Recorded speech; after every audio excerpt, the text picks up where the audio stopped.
So, no, I wouldn't say I have a passion for HR.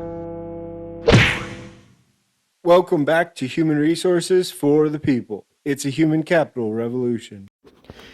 Today we're going to be talking about fat phobia and the fact that it might be illegal in the workplace soon.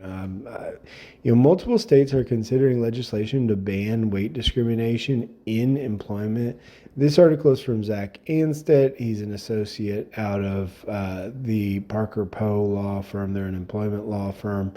And, the Americans with Disabilities Act prohibits discrimination in employment on the basis of disability, including morbid obesity, which I didn't know until I was doing research for this video. That's sort of odd. Generally speaking, the Americans with Disabilities Act, protects people with disabilities that they were born with, or, conversely, something happened to them, like an accident, which was mostly outside their control.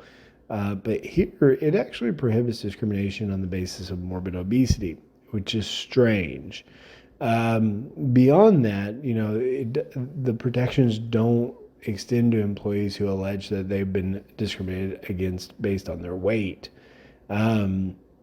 And so a couple states are considering this, and they're going to ban discrimination on the basis of weight in hiring, employee benefits, and other terms and conditions of employment. I think that is a little frustrating. There were many people applauding companies who fired employees or fired employees who decided not to take the vaccine. However, that's a personal health decision. And if you want to argue that the vaccine was, that you were causing health issues for yourself or others around you, that doesn't really hold weight here, right? You're certainly causing harm to yourself if you're morbidly obese. And as we saw with the vaccines, there was no protection for other people around you. So that wasn't a real good argument, it wasn't real strong. And furthermore, there were employers that imposed very high costs on employees for not taking the vaccine for their benefits, right? So for their insurance and so forth.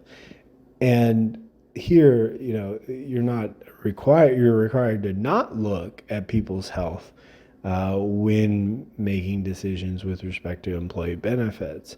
And that's quite frustrating. So we'll go to Massachusetts. Massachusetts has got this law on the docket. And actually, to be clear here, Massachusetts is specifically focused around height and weight. So it's not completely about weight, although I think that's a bit of a cop-out. Height is a lot less controllable than weight. And so if we were going to use sort of if we're going to use the sort of definitions of discrimination, which often, follow things that you can't control, height makes a lot more sense if we were to pick a discrimination than weight, right? Because generally speaking, the ADA and other discrimination protections, again, cover things that are specifically things outside of your control, which makes sense, right? So they're going to insert the words height or weight, after the identity as something that cannot be discriminated against. And for weight specifically, it will be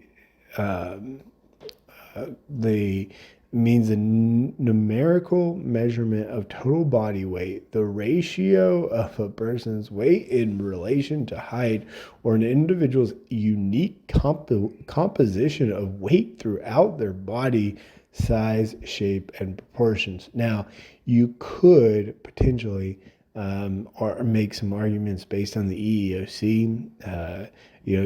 Specifically Griggs versus Duke Power, makes it where it can be racial discrimination even if it's not on its face specifically about race.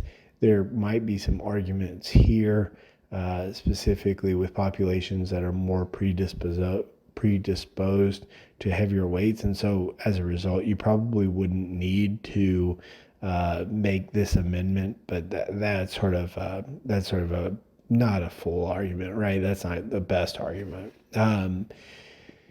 Yeah, furthermore, I think it's fairly interesting here that there is this idea surrounding putting weight in there, and they make a lot of height and weight discussions with respect to general laws. Don't agree with this. I obviously fat phobia and discrimination based on weight is pretty bad. It's bad, but I don't know that another law needs to be on the books, and I don't know how frequent this is happening.